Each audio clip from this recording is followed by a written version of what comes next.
शिव चरित्र, काशी से जो एक पुस्तक निकलती है शिव चरित्र, पृष्ठ संख्या 68, आप उसको भी पढ़ें। उसमें भी लिखा हुआ है कि स्कंद देव माता पार्वती से पूछते हैं कि फिर हमें वापिस कहीं मेंढक, कहीं बकरा बकरी, कहीं जीव जंतु, कहीं जानवर, कहीं पशु, कहीं पक्षी, कहीं जलचर, कहीं थलचर हमें बनना ना पड़े, उसके लिए हम क्या करें, उसका प्रयोग क्या है, उसका उपाय क्या है, उसकी विधि क्या है।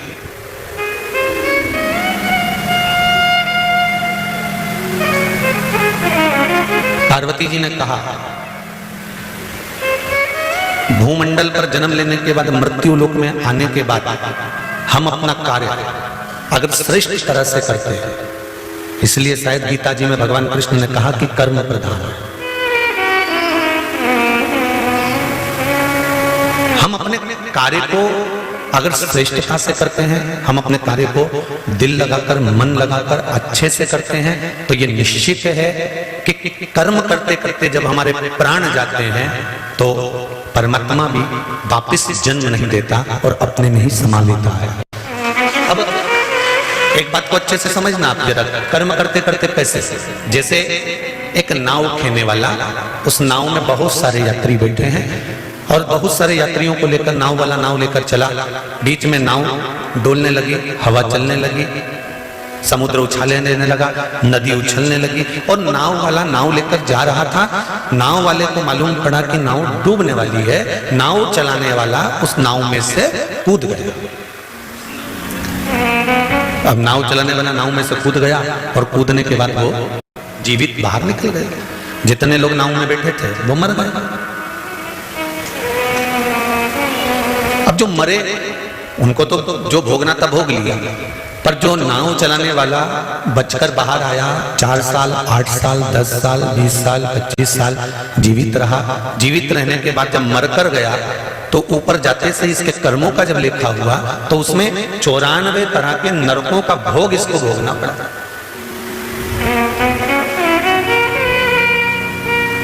नाव वाले नाविक ने कहा, नाव चलाने वाले ने कहा, सबको 10 नरक, किसी को 15 नरक, किसी को 5 नरक, किसी को 2 नरक और मुझे 94 तरह का नरक क्यों? तब धर्मराज ने कहा तेरा कर्म था नाव चलाना, पार उतारना, तू तैरना जानता था, किसी एक को भी बचा लेता। कर्म करते करते बचाते बचाते अगर तेरे प्राण भी छूट जाते तो तुझे वापिस जन्म नहीं होता, तेरी मुक्ति हो जाती। पर कर्म को छोड़कर अगर तुम दूसरा कर्म कर रहे हो तो उसका तो भोग तुम्हें भोगना पड़ेगा।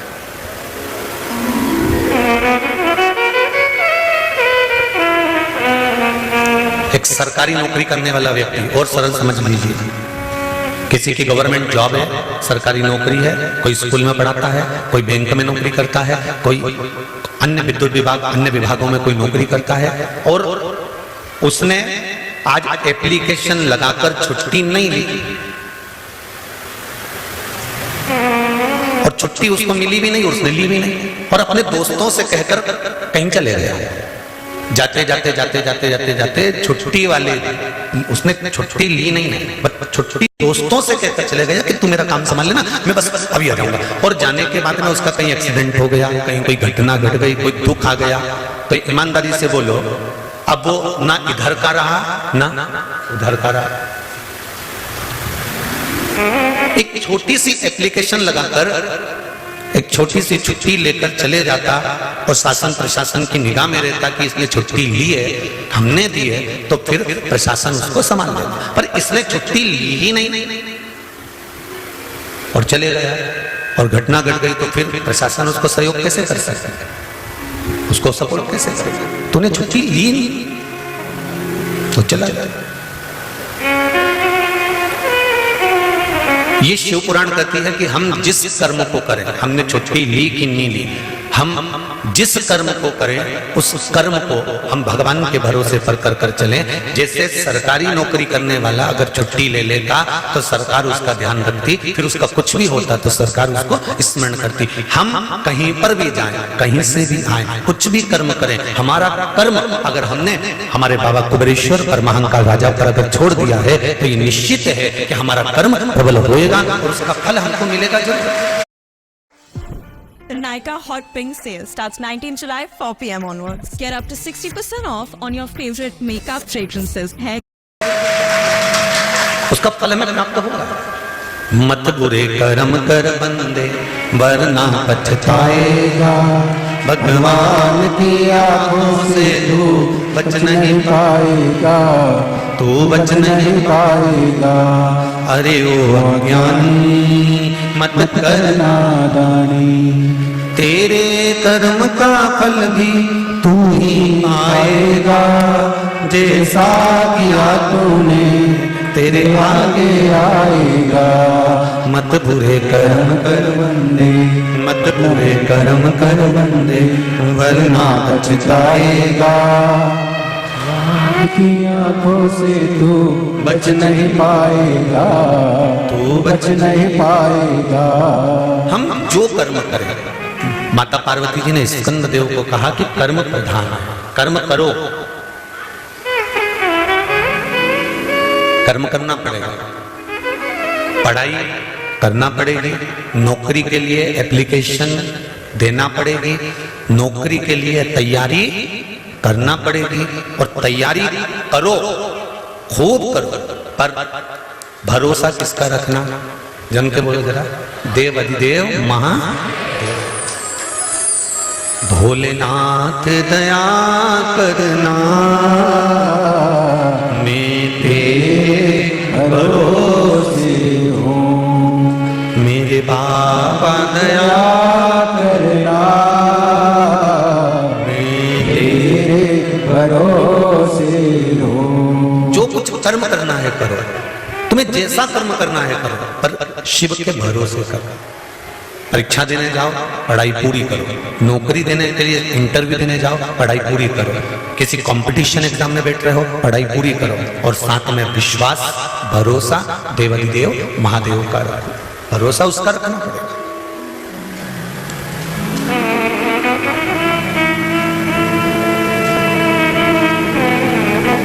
जब हम उसका भरोसा रखते हैं, जब हम उस पर विश्वास करते हैं, तो मेरा देव अधिदेव महादेव भी विश्वास तोड़ता नहीं, वो तोड़ेगा नहीं।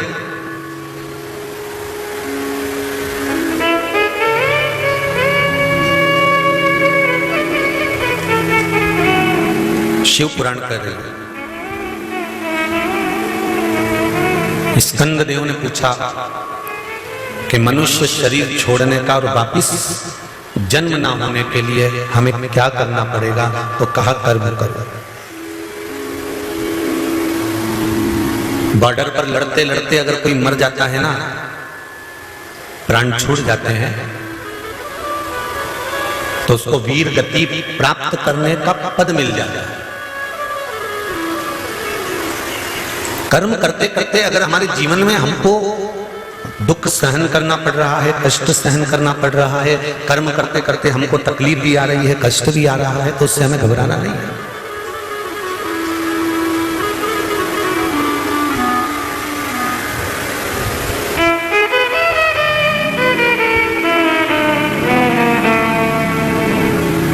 दुनिया में सबसे ज्यादा जहरीला है मनुष्य। सांप तो दिखता है तो अपन कह देते हैं ये काट खाएगा, बोलो सही है कि गलत है? सांप देखकर कह सकते हो कि इसमें विष भरा है, ये काट खाएगा। बिच्छू को देखकर कह दोगे कि ये विषैला है, ये काट खाएगा।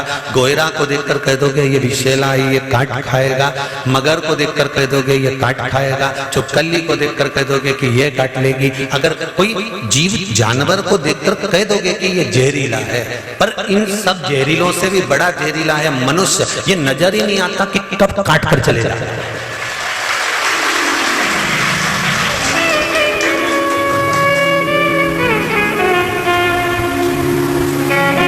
सब अच्छे नजर आते हैं अपने को, कितनी जोरदार हमारी काकी जी कितनी जोरदार ने, काका जी कितना जोरदार ने, भाई कितना जोरदार ने, बंधु कितना जोरदार ने, जीजी कितनी जोरदार ने, जीजा कितना जोरदार ने, हमारा रिश्तेदार इतना बढ़िया, हमारा नातेदार इतना बढ़िया, हमारा कुटुंब इतना बढ़िया।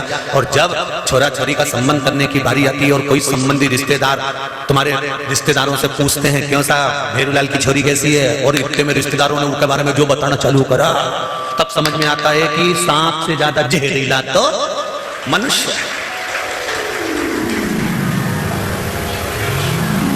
सांप दिखेगा तो दूर हट जाओगे, बोलो सही है कि गलत है? कि जहरीला है इससे दूर हटना। बिच्छू दिखेगा तो दूर हट जाओगे कि जहरीला इससे दूर हटना। मगर दिखेगा तो समझ जाओगे कि मगर दिखा दूर हट जाओगे, काट खाएगा। बोलो सही है कि गलत है? और कहीं का अड़ियल सांड निकल के जाए, ओके देख के भी अपन सोचे कि यानी दूर हट जाओ रे, यहाँ से बेल निकल के जा रही है, सांड निकल के जा रही है, इससे मार देगा तो दूर हट जाए। पर ये तो इतनी जोरदार ने छोटी मोटी करके आए, ऐसा डेंटिंग पेंटिंग करके आए ने, झामन ने झुमका ने, क्या जोरदार पूरा रिश्तेदारों शादी में यज्ञ से बढ़कर एक तैयार होके आए, और ये ही नहीं मालूम पड़े कि इनमें से नागिन कौन सी है, दसेगी कौन सी, तुम्हें पहचान कैसे है? सांप के तो पहचान लोगे कि डसेगा, मगर के पहचान लोगे डसेगा, ये सबके पहचान सकते हो, पर इंसान को कैसे पहचानोगे? सांप की डसा है कि नहीं डसा? आते हैं तो बहुत अच्छे से आते हैं, और सांप कैसे हो, काका जी कैसे, बुआ जी कैसे, मामा जी कैसे, चाचा जी कैसे, सब रिश्तेदार ऐसे आए, इतना अच्छा मिलके जाए, इतना अच्छा, पर वो बाद में मालूम पड़े कि तुम्हारा मामा का छोरा। स्वयं भागवत जी में लिखा है, सियोर वाला महाराज नहीं कह दिया है, मत सोचना ना सियोर वाला महाराज ने की ये बात, हमारा तो नाम ही मत लेना कहीं पे भी हमने की, हम तो कहते ही नहीं, हम तो भागवत जी की बात कर रहे हैं। भगवान कृष्ण का बुआ का छोरा,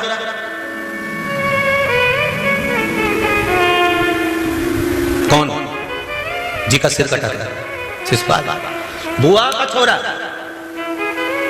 और भगवान कृष्ण को मालूम पड़ा कि तुम्हारा बुआ का छोरा गाली दे रहा था तुमको। इतने में बलराम जी बोले नहीं, हमसे जब भी मिला नहीं, बहुत जोरदार मिला, गले भी लग के मिलता है और बहुत हमेशा पूछता है, और भैया कैसे हो, दाऊ दादा ठीक तो हो, कभी आओ हमारे राज्य में, कभी आओ हमारे उधर, हमें तो हमेशा बुलाएगा, फिर गाली कैसे दे सकता है? नहीं मानो तो एक दिन मैं तुमको वीडियो बना के बता दूंगा, एक दिन हमारा मोबाइल में कैच करके बताऊं गाली देखी। और इतने में तो दाऊ जी ने कह दिया था नहीं नहीं, शिशुपाल ऐसा नहीं कर सकता, वो गाली दे ही नहीं सकता, हमारी बुआ का छोरा और सगी बुआ का छोरा, ऐसे कैसे गाली दे दे, रिश्तेदार हमारा।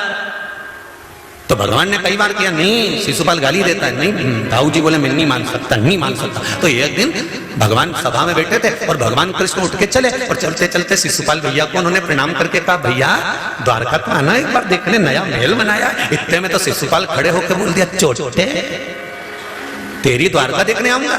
इतने में तो भगवान कृष्ण ने पलट के दाऊ दादा को देखा, ये देख लो, मैंने पहले ही बोला था कि कैच करके निकाल दो।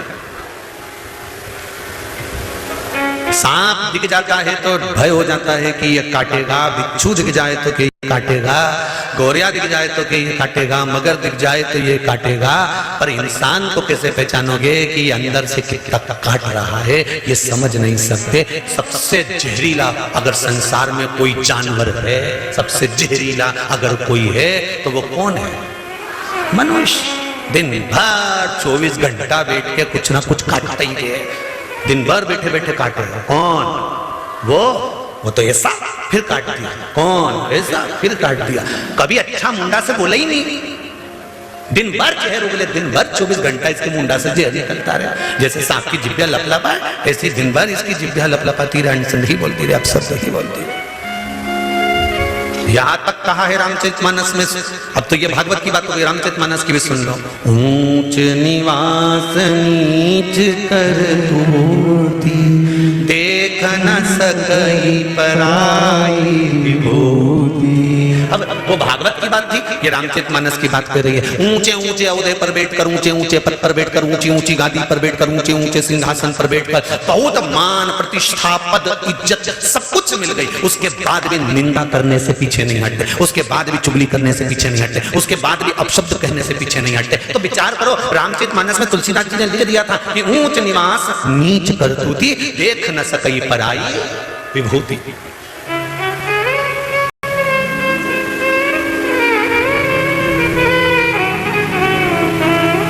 अब फिर भागवत में आ जाए। पूतना जब भगवान कृष्ण के यहाँ गई थी तो राक्षसी बन के गई थी। अरे बोलो जम के, नहीं गई, पहले ब्यूटी पार्लर गई।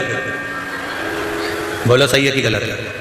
पहले पूतना कंस के महल से निकलते से ही पार्लर में गई, उसके बाद उसने श्रृंगार करा, जोरदार झामर झुमका सब लगा के, खजूर वाली चोटी मोटी जूड़ा मूड़ा बांध के, झमक झुला सब पेन पुना के, बाजूबंद हाथ का सब फूल फुलवारी सब लगा के, पेंदा बोर सब पेन पुना के, फिर सिर पे टोकरी रख के फिर चली और आवाज लगाती लगाती गई, ले लो बिकेरे बेदाम मिठाई ले लो हो। आवाज लगाती लगाती लगाती लगाती जाए और लगाती लगाती सारे गांव के बच्चों को स्तनपान कराती कराती पूतना यशोदा जी के घर पे पहुंच गई। और यशोदा जी के घर पर पहुंचकर यशोदा भी नहीं पहचान पाई कि कितनी जहरीली है।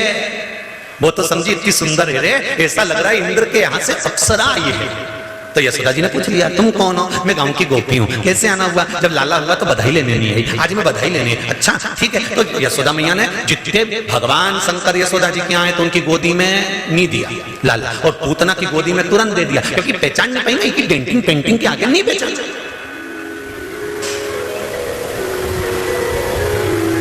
अब दुल्हन के स्टेज पे कौन पहचान? वो तो भाई जब घरे आए और घर आके जब कि तू तो काली रे कल्याणी जित देखूं जो, जब वो फिर अपना रोल दिखाए तब समझ में आए। नहीं तो मोहल्ला का लोग तो कहता था स्टेज पे अच्छी लगी रही थी, जोरदार।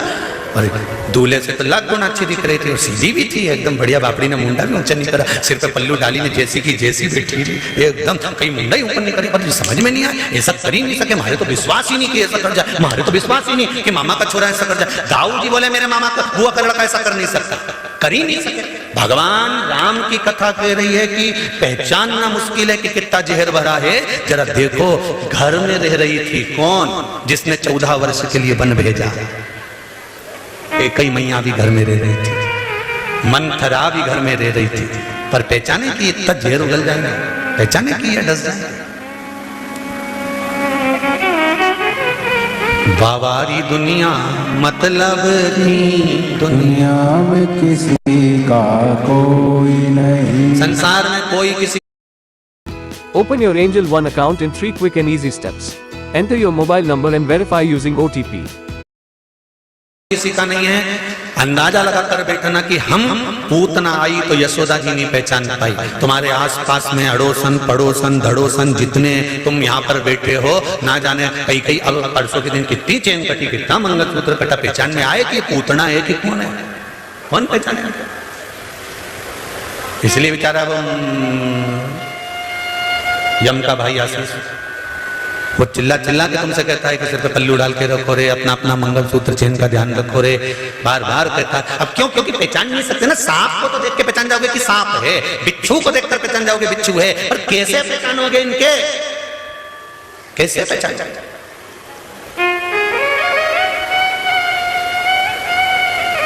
हमारे साथ रहकर चोट कर जाए इसमें तो लोग, तो फिर कैसे पहचान जाए?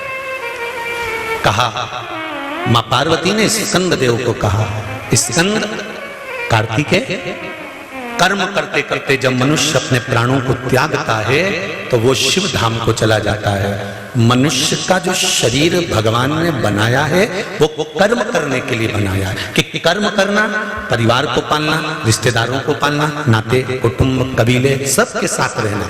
अपने परिवार में यह अभिमान मत लाना कि तुम अकेले काम कर रहे हो, ना जाने किसके भाग्य का तुमको मिल रहा है, तुम कर्म करे। मृत्यु लोक में आने के बाद में कर्म प्रधान बना लो, और कर्म प्रधान बनाना क्या कि पृथ्वी पर आए हो तो शंकर भगवान का एक स्वरूप जानकर, कंकर को शंकर जानकर, भगवान जानकर कर्म करना। एक लोटा जल भी अगर ले जाकर तुम भगवान शंकर को समर्पित कर रहे हो तो ये भी कर्म है, और इसका फल भी निश्चित है कि प्राप्त होगा ही, मिलेगा। ऐसा नहीं कि नहीं मिलेगा।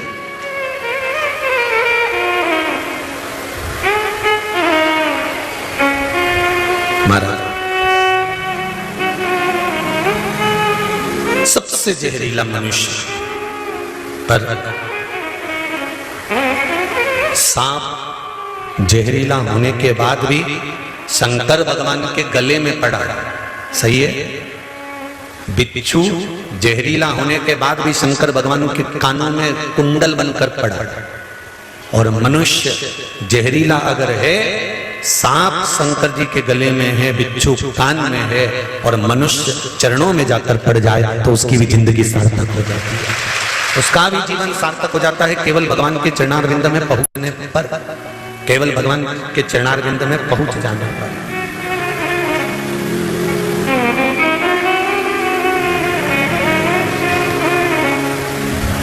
हम उसके साथ, हम उसके भरोसे।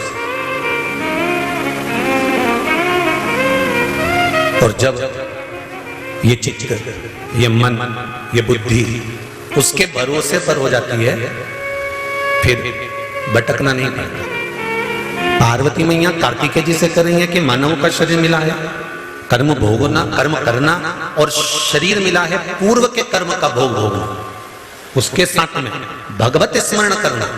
भगवत स्मरण करने का फल यह रहेगा कि अगला जन्म फिर नहीं आएगा। मनुष्य देह अंतिम देह,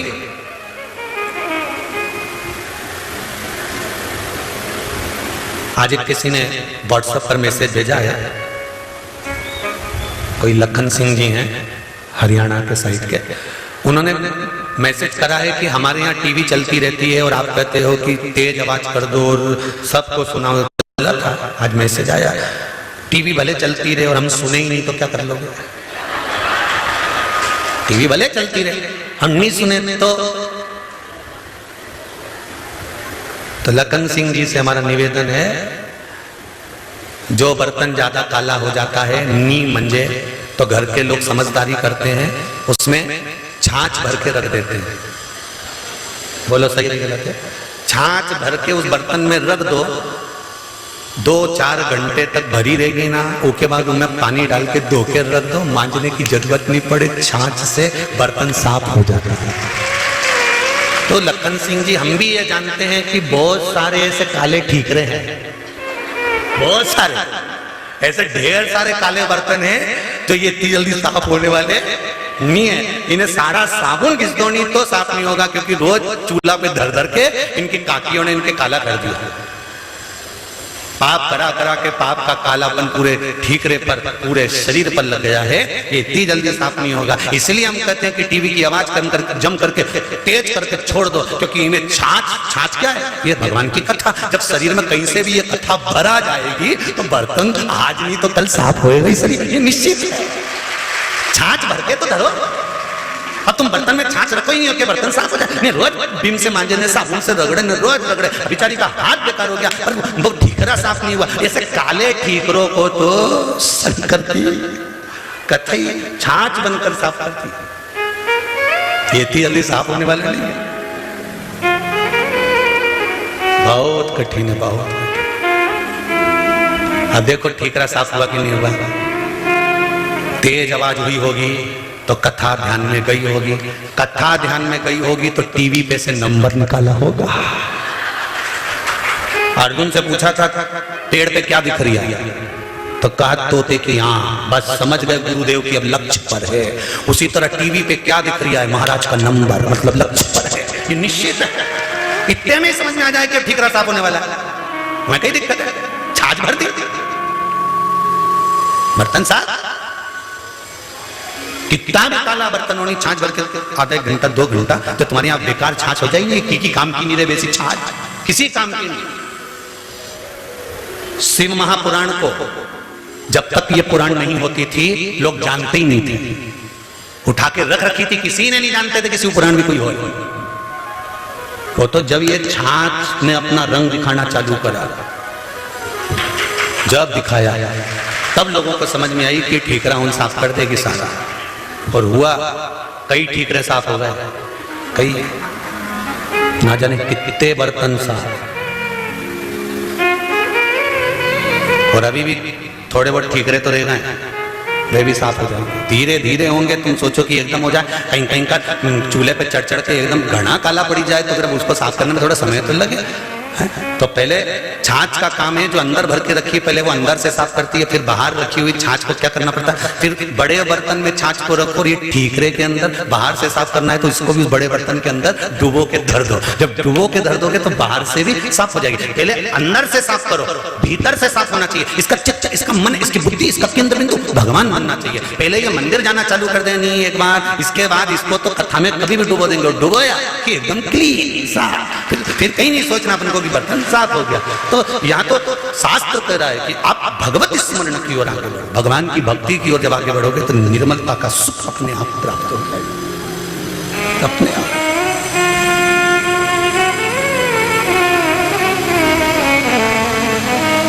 कितना पाप भरा हुआ है मनुष्य के शरीर में, कितना भरा है।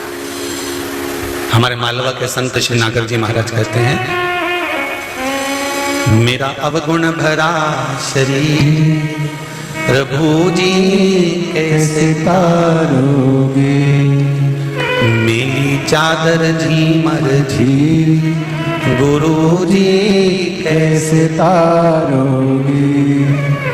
ये भरा हुआ पापों से ये घड़ा है, इसको कैसे तारो, कैसे?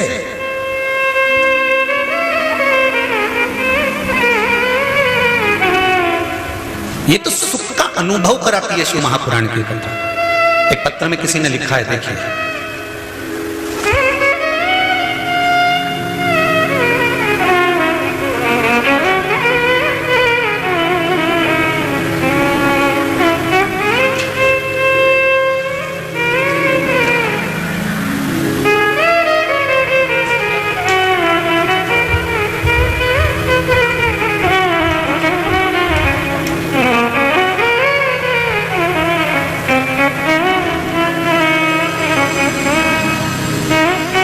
श्री शिवाय नमस्तुभ्यम।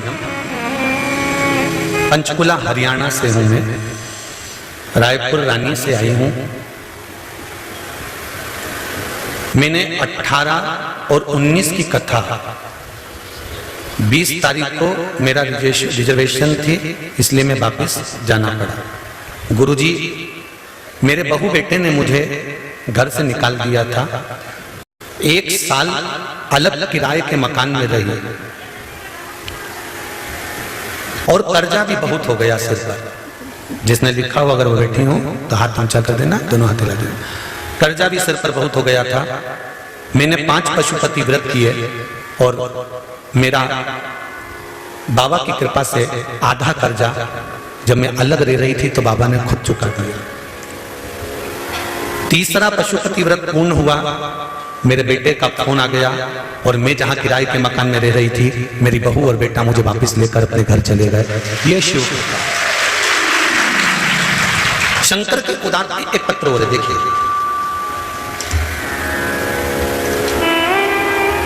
सुलेखा सिकरवार।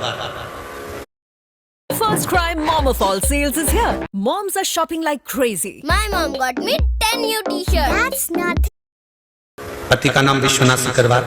हम मुरैना मध्य प्रदेश से आए। कहीं बैठे हो तो हाथ हिला देना। आप ही हैं? हर हर महादेव। एक बार फिर से हाथ हिला दो, हर हर महादेव। मुरैना मध्य प्रदेश से आए हैं गुरुदेव। मैं बचपन से ही शिव की आराधना करती हूँ, पर शिव भक्ति को आपके माध्यम से जाना।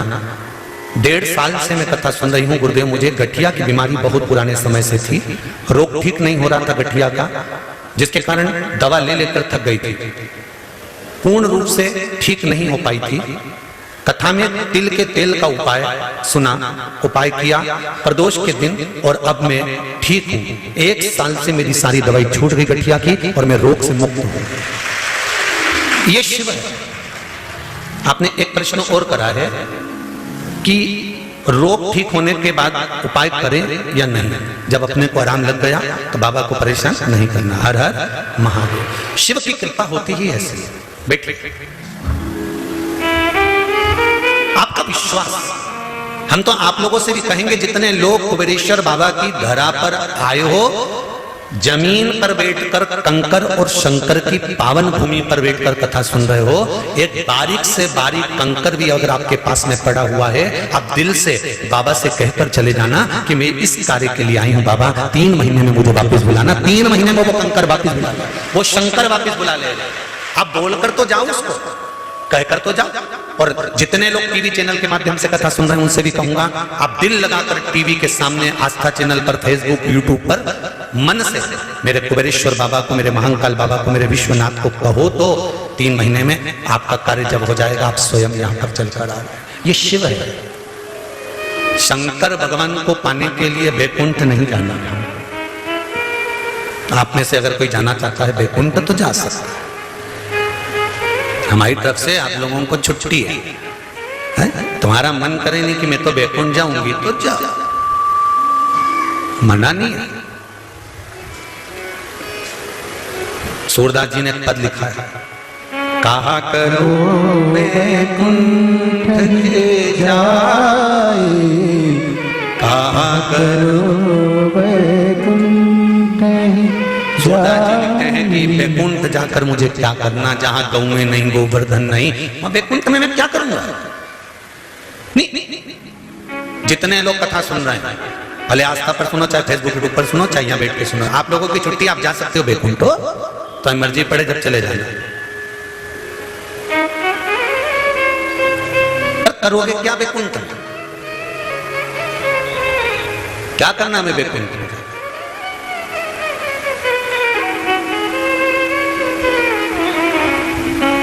चंचुला देवी से देवादिदेव महादेव ने जब शिव महापुराण की कथा चंचुला देवी ने पूरी सुन ली और उसका पति प्रेत योनि से छूट गया, बिंदु प्रेत योनि से छूटा। चंचुला देवी ने कथा सुनी और बिंदु प्रेत योनि से छूट गया। दोनों पति पत्नी सामने खड़े हो गए। पूछा भोलेनाथ जी ने, अब तुम दोनों प्रेत योनि से छूट चुके हो, तुम कहां जाना चाहते हो बताओ। तो चंचुला देवी ने बिंदु का हाथ पकड़कर कहा, हमें ना तो बैकुंठ जाना है, हमें ना ब्रह्मलोक जाना है, हमें ना इंद्रलोक जाना है। चंचुला देवी कहती है, इसी मृत्यु लोक में जो कैलाश बसा है, इस कैलाश पर बैठकर हमें शंकर का गुणगान गाना है और कहीं नहीं।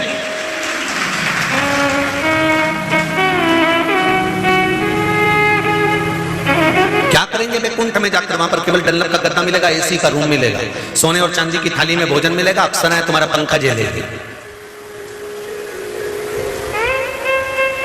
होटल में बहुत दिन तक अच्छा नहीं लगता, घर ही अच्छा लगता है। बोलो सत्य है कि गलत है? तुम वीआईपी से वीआईपी होटल में चले जाओ, चाहे तुम बद्रीनाथ घूमने जाओ, चाहे तुम केदारनाथ घूमने जाओ, चाहे तुम रामेश्वरम चले जाओ, चाहे तुम द्वारका चले जाओ, वीआईपी से वीआईपी होटल में घूमना, चाहे तुम गोवा में चले जाओ, खूब जोरदार होटल में रहो, खूब चकाचक रहो, तुम्हारे लिए नौकर सर्वेंट लगा हुआ है, सामान वाला कर देगा। तुम कितनी भी वीआईपी होटल में 5 स्टार 10 स्टार जितनी स्टार हो, सारी स्टार में रह लो तुम, मना नहीं, एक से बढ़कर एक होटल में रहो। पर 10 दिन 15 दिन 20 दिन 1 महीना 22 दिन 25 दिन में तो घर की याद आई जाए। अब घर में ना तो होटल जैसा सुख है, घर में ना कोई अच्छा एसी का रूम है, घर में ना कोई नौकर लगा है तुम्हारा सामान लाके देने के लिए, घर में ना तुम्हारे को कोई कुछ कहने वाला। होटल में सारा सुख है, इसके बाद भी होटल का सुख थोड़े दिन अच्छा लगता है, बाद में घर की याद आती है। उसी तरह कोई भगवान विष्णु से जाकर पूछे कि नारायण तुम्हें बैकुंठ अच्छा लगता है, तो भगवान विष्णु कहते हैं अगर बैकुंठ अच्छा लगता होता तो मैं राम अवतार नहीं बनकर आता, कृष्ण अवतार में नहीं आता, वामन अवतार रखकर नहीं आता, मैं कपिल अवतार रखकर नहीं आता, मैं परशुराम अवतार रखकर नहीं आता। मेरे 24 अवतार हुए हैं। भगवान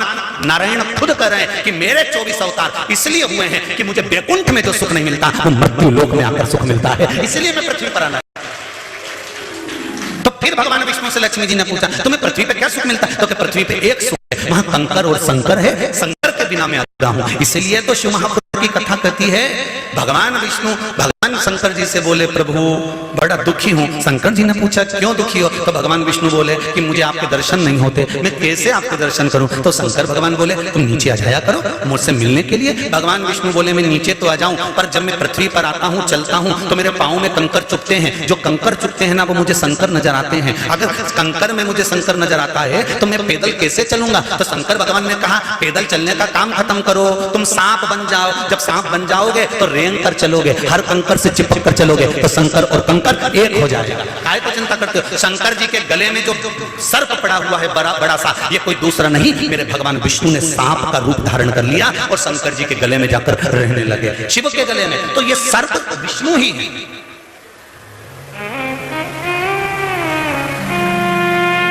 तुझ में रब दिखता है यारा, मैं क्या करूं? हर एक में वही दिखता है तो अपन क्या करेंगे?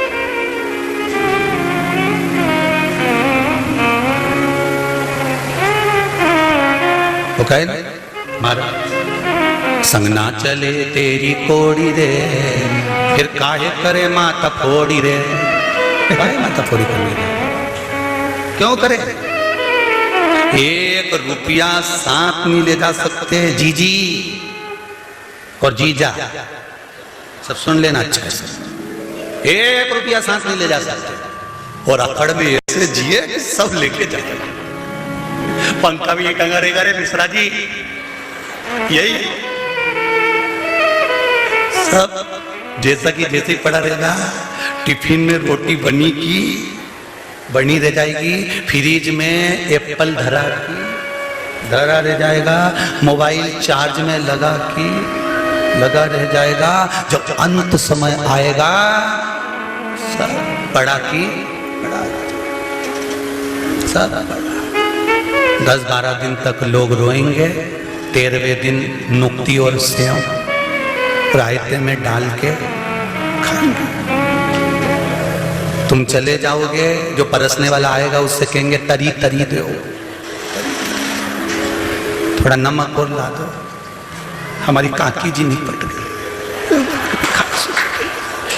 थोड़ी सी नुक्ती तो और दो, काकी जी निपटी। अब काकी निपटी ने तो नुक्ती झड़े, फिर कौन तुझे याद करे? और पूरी जिंदगी रो के मर गए, भगवान ऐसा भगवान वैसा, हमारी तो जिंदगी बेकार हो गई। काय करो? अलमस्त होकर जियो, अलमस्त होकर। कई लोग कहते हैं ये सियोर वाला महाराज 24 घंटा हंसता रहे, कभी इसकी आंख में कथा में तो कभी आंख में आंसू दिखे ही नहीं, ये तो कहीं करूं रोके, क्या करना? मुस्कुराने के लिए भगवान ने चेहरा दिया है, मुस्कुराने के लिए अधर दिए हैं। रोने के लिए तो जब पैदा हुए थे तो मेरे राम जी भी अगर जन्मे थे तो भी कहा गया था, माता पुनि बोली सोमति डोली तजौतात यह रूपा की जैसी सुलीलाति प्रियशीला यह सुख परम रूपा, सुनी बचन सुजाना रोदन ठाना। कह दिया रो राम जी बोले हम रोएं, और क्या, जन्मे हो पृथ्वी पर तो रोना तो पड़ेगा। इसलिए राम जी को माता कौशल्या ने रुलाया था कि जन्मे हो पृथ्वी पर तो रोना पड़ेगा। इसलिए आज भी बच्चे का जन्म जब हॉस्पिटल में होता है, चाहे घर में होता है, डॉक्टर सिस्टर थप मार के चिमटा खोड़ के रुलाते हैं, रो आज से रोएगा तो मरेगा तब तक रोना पड़ेगा, रोना पड़ेगा निश्चित है, रो।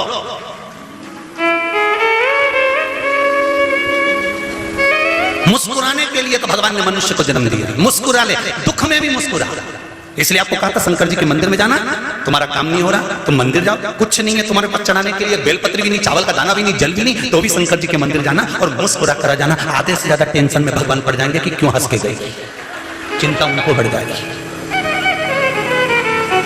मुस्कुराने से भी चिंता बढ़ जाती है, और मुस्कुराने का हक केवल मनुष्य को है। कभी तुमने चींटी को मुस्कुराते देखा है? झिंगुर को, मच्छर, खटमल नहीं, खटमल ज्यादा खून चूस ले तो मुस्कुरा,